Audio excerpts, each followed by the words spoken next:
to ask them to show you what that bigger puzzle is. It could be maybe like a bigger report. It could be a report that goes up to the execs or whoever. Um, Also ask to see other examples of social reports. And I say social here, I use that very loosely here, but it could be social reporting, trend analytics, forecasting, whatever.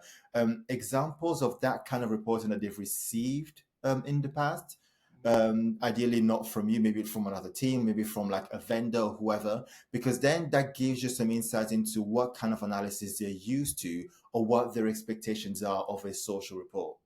I remember that I'd say in 90% of my roles, I was always the only social analytics person.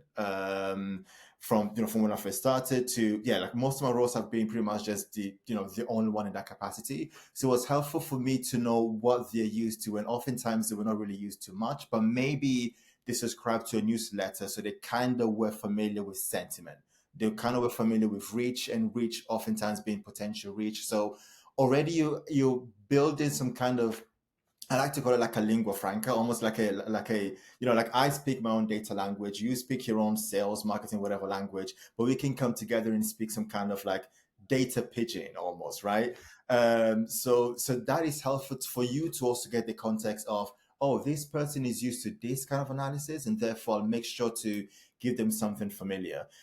Give them a hook that they can just be introduced to, and then you can tell them the bigger story of this is what happened, who made it happen, why it happened this way, and this is where it's going now.